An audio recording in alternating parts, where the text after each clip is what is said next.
Clear है सबको ये? स्टूडेंट क्लियर है? किसी को कोई प्रॉब्लम हो यहाँ तक? No sir. किसी को कोई प्रॉब्लम हो तो पूछ लो। ये ऑब्स्टेकल्स इन चेनिंग है। ये इसके साथ हमारा ऑब्स्टेकल इन चेनिंग कंप्लीट हो गया। टॉपिक ये है, आपकी बुक में सारा कुछ लिखा हुआ है। ये मैंने ये बुक में से फोटो खींच के भी डाली है। तो आपको इस तरीके से आपने सारा डायग्राम एक्सप्लेन करना होता है अगर पेपर में क्वेश्चन आ जाए। अपनी लैंग्वेज में जो किताब नहीं रटनी है आपने। ये फिगर्स में जो ABCD सब लिखा हुआ है ये आपने रटना कुछ नहीं है, आपको पता ही होगा ये। आप अपनी तरफ से अपने आप से बना के अपनी लैंग्वेज में अपने इंग्लिश में सही चीज लिखनी है। ठीक है, क्लियर है सबको ये यहाँ तक? अब आज आगे आगे बढ़ाऊं? क्लियर है यहाँ तक? ठीक है, फिर आगे चले। हाँ जी सर। ठीक है, चलो। Yes sir. अब स्टूडेंट ये तो हमारा हो गया ऑब्स्टेकल्स इन चेनिंग कि अगर हम चेन कर रहे हैं तो उसमें कोई हमारी ऑब्स्ट्रक्शन आ गई, कोई रुकावट आ गई, चाहे वो किसी तरह मर्जी तरह की रुकावट हो, चाहे कोई हिल आ जाए, कोई फॉरेस्ट आ जाए, कोई पॉन्ड आ जाए, कोई रिवर आ जाए, कोई बिल्डिंग आ जाए, तो आपने उसको उसको आपने उसके अक्रॉस कैसे चेनिंग परफॉर्म करनी है। तो ये सब हमने डिटेल में पढ़ा है इसके अंदर। अब जो नेक्स्ट टॉपिक हमने करना है स्टूडेंट्स, ये तो सिंपल टॉपिक है, एरर्स इन चेनिंग। अब स्टूडेंट देखो, जब हम चेनिंग परफॉर्म करते हैं तो उसमें टेंडेंसी क्या होती है? एरर आने की होती है। अब एरर जो से स्टूडेंट सिंपल अगर हम भाषा में कहें, तीन तरह के एरर्स हैं। सबसे पहला एरर इंस्ट्रूमेंटल एरर। अब मुझे बताओ इंस्ट्रूमेंटल एरर से आप क्या समझते हो? इंस्ट्रूमेंटल एरर क्या हो सकते हैं? सर जो इंस्ट्रूमेंट यूज कर रहे हैं हम साइड पे, उनके जो एरर होंगे उनको इंस्ट्रूमेंटल एरर कहेंगे। हाँ, अब देखो अगर सपोज उनकी करो, रीडिंग सर अगर आपकी रीडिंग चेन, नोट। चलो ठीक है, हाँ जी सही कह रहे हो आप। अगर आप चेन को यूज कर रहे हो, अगर वो 20 मीटर की या 30 मीटर की चेन है एक्चुअली में, पर वो जो आपको चेन जो आपके हाथ में है, वो चेन की एक्चुअल लेंथ 20 मीटर है ही नहीं। मतलब उस पर लिखा तो हुआ है कि ये 20 मीटर की चेन है, पर ये 20 मीटर से थोड़ी सी ज्यादा या थोड़ी सी छोटी है। क्यों ज्यादा छोटी है? कोई चेनिंग परफॉर्म करी पहले किसी ने, उसने ज्यादा जोर पुल पुश कर दिया, उसके लिंक्स जो से वो खुल खल गए, जिससे उसकी लेंथ जो सी है वो चेंज हो गई। तो उसके कारण जो आपके इंस्ट्रूमेंट में ही एरर आ गया, उसे हम कहते हैं इंस्ट्रूमेंटल एरर। क्लियर है? क्लियर है? हाँ जी सर। अब सेकंड एरर सिंपल चीजें हैं, ये कोई बहुत मुश्किल नहीं है। नेक्स्ट आ गया नेचुरल एरर। नेचुरल एरर मुझे बताओ, कोई और जना बताओ, नेचुरल एरर से क्या समझते हो? Natural error.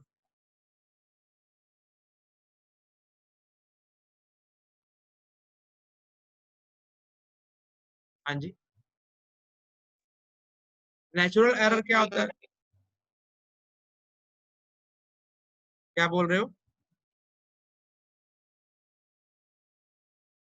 चलो मैं बताऊं, नेचुरल एरर क्या होता है स्टूडेंट, जो कि नेचर के कारण एरर होता है।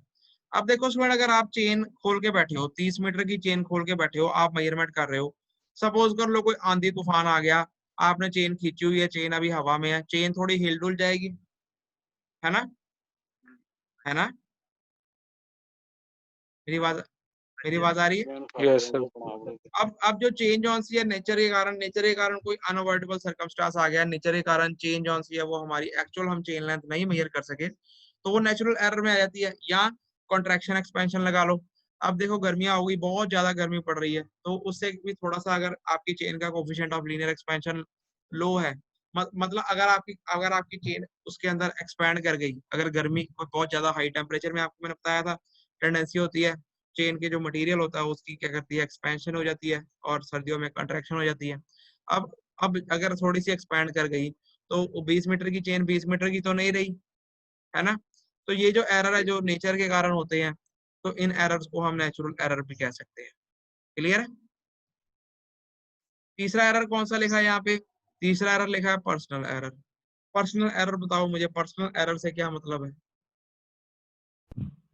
सर रीडिंग लेते समय सर कुछ गलत ले लिया, आगे पीछे ले ली सर वो रीडिंग जो। हाँ, अब आप खुद काम कर रहे हो, अब जो पर्सनली आपने कोई एरर आप कोई एरर इंट्रोड्यूस हो गया, मतलब आपने कोई लेंथ गलत मेजर कर ली, आपने रेंजिंग ही नहीं सीधी करी, आपने ऑफसेट गलत मेजर कर ली है, आपने आपकी जो चेन है वो आप उसको सही तरीके से उसकी लेंथ जो है रिकॉर्ड नहीं कर पाए, आप फील्ड बुक नहीं सही बना पाए, तो आपने कोई लेंथ किसी किसी लाइन की लेंथ किसी और लाइन में लिख दी, तो उससे क्या होगा, वो आपकी रीडिंग्स में एरर आ जाएगी। वो आपके खुद के पर्सनल एरर है, ह्यूमन एरर जिसे हम कह सकते हैं। तो वो सारी चीजें जो हैं कि आपकी रीडिंग आपने मिस इंटरप्रेट कर दी, गलत हो गई, तो रॉन्ग रीडिंग भर दी, तो उसको हम पर्सनल एरर में गिनते हैं। क्लियर है ये एरर्स इन चेनिंग? क्लियर है सबको? ये सिंपल है, ये तो कोई बहुत मुश्किल नहीं है। फिर उसके बाद क्लियर है? कुछ किसी ने पूछना तो नहीं है इस टॉपिक में कुछ एरर इन चेनिंग? अब स्टूडेंट नेक्स्ट क्या है? अब ये नेक्स्ट भी बहुत सिंपल ही है, जस्ट इंट्रोडक्शन टाइप ही है ये। Sources of errors and their prevention. अब हम इस टॉपिक में क्या लिखा है कि एरर कहाँ से आते हैं और उसको हम किस तरीके से दूर कर सकते हैं। पहला एरर जो सा होता है स्टूडेंट, देखो मेन जो है वो यही है, जो पहला एरर लिखा है, error due to incorrect length of the chain. अब देखो अगर आपकी 20 मीटर की चेन है, वो किसी भी कारण वश, कोई मर्जी कारण हो, उसकी लेंथ 20 मीटर नहीं है, ठीक है, तो जब आप उससे मेजरमेंट करोगे तो क्या आप उससे सही मेजरमेंट कर लोगे? नहीं कर सकते ना। सपोज कर लो आपने उससे मेजरमेंट कर ली, अब वो मेजरमेंट करने के बाद उस मेजरमेंट में एरर निकालनी, उस पर करेक्शन अप्लाई करनी और उससे सही मेजरमेंट निकाल लेनी, वो इसका हल है। मतलब अगर incorrect length of the chain है, ये एरर है कि ये एरर है incorrect of the length of the chain, कोई मर्जी हो जाए, कोई पुश पुल ज्यादा हो गया, कोई कंट्रैक्शन एक्सपेंशन ज्यादा हो गई, तो अब उसको दूर कैसे करना है? उस इनकरेक्ट लेंथ से हमने करेक्ट लेंथ जो मैयर, इनकरेक्ट डिस्टेंस से करेक्ट डिस्टेंस मैयर करना है with the help of formula, वो उसकी प्रिवेंशन है। ये सबसे इंपॉर्टेंट है। क्लियर है? अब एक फार्मूला है, देखो स्टूडेंट, ये आगे भी मैं आपको डिटेल में पढ़ाऊंगा, अभी यहाँ पे सिर्फ जनरल एक इंट्रोडक्शन ही लिखी है। ट्रू डिस्टेंस निकालने का फार्मूला दिख रहा है सबको? ये स्क्रीन दिख रही है? दिख रही है? ट्रू डिस्टेंस मतलब सही distance is equal to Maihar distance. Measure distance का मतलब जितना फील्ड में मैयर किया गया, जो कि सही नहीं था, जो गलत चेन से फील्ड में मैयर कर लिया गया, मैयर डिस्टेंस। ठीक है, अब इस मैयर डिस्टेंस को हमने सही डिस्टेंस बनाना है, तो फार्मूला क्या है? True distance is equal to Maihar distance multiply by incorrect length of the chain. Incorrect length of the chain का मतलब जो गलत लेंथ थी, सपोज कर लो 20 मीटर की चेन 20.1 मीटर की थी, तो incorrect length of the chain कितनी हो गई? 20.1 metre divided by correct length of the chain, जो कि सही लेंथ चेन की होनी चाहिए थी, जो कि 20 मीटर। क्लियर है? इससे हम इसके बेस पे आगे न्यूमेरिकल पढ़ेंगे। तो ये अगर आपकी चेन की लेंथ गलत है, छोटी बड़ी है चेन, तो वो उसका कारण कोई भी हो सकता है, कंट्रैक्शन एक्सपेंशन पुश पुल जो मर्जी हो जाए। अब हमने तो मेजरमेंट कर ली, अब उस मेजरमेंट को हमने सही करना है। अब उस गलत चेन से हमने गलत मेजरमेंट कर ली है, उस गलत मेजरमेंट को हमने सही करना है, तो with the help of formula हम उसको सही कर सकते हैं, एरर निकाल सकते हैं उसका। तो वो क्या फार्मूला है? ट्रू डिस्टेंस मतलब सही distance is equal to Maihar distance. Measure distance जो आपने गलत डिस्टेंस मैयर कर लिया उसकी value multiply by incorrect length of the chain. मतलब आपकी चेन जौन सी है, अगर सपोज कर लो बड़ी छोटी हो गई, तो उस चेन की इनकरेक्ट लेंथ कितनी है वो यहाँ लिखनी है, divided by correct length of the chain. मतलब आपकी चेन की करेक्ट लेंथ जो कि होनी चाहिए थी, उसकी वैल्यू यहाँ लिखनी होती है। ये फार्मूला होता है, ये बहुत इंपॉर्टेंट फार्मूला है, इसके बेस पे हम न्यूमेरिकल भी करेंगे। क्लियर है? ये क्लियर है? अब ये ट्रू डिस्टेंस, अब ये जो एरर निकलता है इसमें, ये पॉजिटिव भी हो सकता है और नेगेटिव भी हो सकता है। अब नेक्स्ट जोन से है स्टूडेंट, ये नेक्स्ट जो है जनरल सिंपल से लिखे हुए हैं, ये आप एक बार देख लो। अब नेक्स्ट है error due to defective ranging. अब स्टूडेंट देखो, अगर आपने, अब ये भी एक एरर होता है अगर आपने रेंजिंग की गलती कर दी। रेंजिंग का मतलब क्या है? आपने स्ट्रेट पाथ एस्टेब्लिश किया ही नहीं, अब रॉन्ग रेंजिंग कर दी। अब ये क्यों नहीं, रॉन्ग रेंजिंग क्यों हो सकती है आपकी? ये हो सकता है रेंजिंग रोड की टेढ़ी मेढ़ी या स्ट्रेट अलाइनमेंट में नहीं है, या आप में पर्सनल एरर आपने तरीके से करवाई ही नहीं, तो ये जो सी होती है ये रेंजिंग के कारण एरर होती है। अब ये एरर जौन सी है, ये इसके कारण क्या होगा? जब आप इसका प्लान बनाओगे तो उसमें आप प्रॉब्लम आएगी, ऑफसेट सारे गलत हो जाएंगे। ये एरर जौन सा पॉजिटिव भी ये एरर हमेशा पॉजिटिव ही होता है। उसके बाद नेक्स्ट एरर देख लो, नेक्स्ट एरर क्या है? Due to straightness of chain या टेप। अब देखो, अब आपने जब आपने चेन या टेप खोली, तो आपने क्या किया?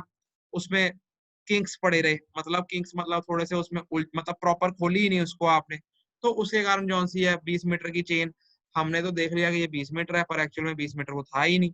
अब और क्या हो सकता है, सपोज कर लो कोई हवा वगैरह तेज चल पड़ी, तो उससे भी आपने लेंथ गलत मेजर कर ली, या कोई आपने क्या सैग सैग हो गया, सैग समझते हो, 30 मीटर की चेन खोल रखी है तो वो बीच में ढिलक गई, तो उसके कारण भी आपने जो सी है चेन लेंथ सही मेजर करी ही नहीं। तो वो due to straightness of the chain, मतलब आपने चेन स्ट्रेट तरीके से खोली ही नहीं, पड़ी ही नहीं, तो उससे भी एरर जोन से आ सकते हैं। तो ये इनको कम कैसे कर सकते हैं हम उसका बहुत ज्यादा पुश पुल ना लगाएं, प्रॉपर उसकी स्ट्रेचिंग करें, सारी रेंजिंग चेनिंग बराबर करें, और ये एरर हमेशा पॉजिटिव होता है। उसके बाद एरर ड्यू टू सैग, ये पता लग ही गया। सैग सैग का क्या होता है, जब चेन को आप प्रॉपरली खोल देते हो तो आप उसको अगर सपोज कर लो आपने खींचा ही नहीं, वो बीच में ढिलक गई, बहुत ज्यादा भी नहीं पुश पुल करना, बहुत कम भी नहीं करना, आप पुल उसको आपने तो तरीके से करना है आपने। तो उसके बाद अगर आपने ये नहीं करा तो उसमें बीच में ढिलक गई, सैग हो गया, तो उसके कारण भी एरर आ जाता है। ये एरर भी जो सा होता है पॉजिटिव ही होता है। ये प्रॉपरली अगर आप उसको पुल करोगे तो इस एरर को रिमूव कर सकते हो। उसके बाद जो टेम्परेचर वेरिएशन, अब टेम्परेचर वेरिएशन आपको पता ही है, अब गर्मियों में एक्सपैंड करता है और सर्दियों में जो सा है वो कंट्रैक्ट करता है, तो उससे भी चेन बड़ी छोटी होती है। तो उससे को भी एरर को आप रिमूव, अब इसको रिमूव करने के लिए जो सा है आप इस फार्मूले जो हमने पहला फार्मूला पढ़ा था उससे हम इसको रिमूव कर सकते हैं, ट्रू लेंथ निकाल सकते हैं, ट्रू डिस्टेंस निकाल सकते हैं। तो ये एरर भी जो सा होता है पॉजिटिव या नेगेटिव दोनों ही हो सकता है। तो ये कुछ तरह के एरर थे, और उनको हम कैसे दूर कर सकते हैं वो बेसिकली इसके अंदर हमने स्टडी करा है इस टॉपिक के अंदर। ठीक है।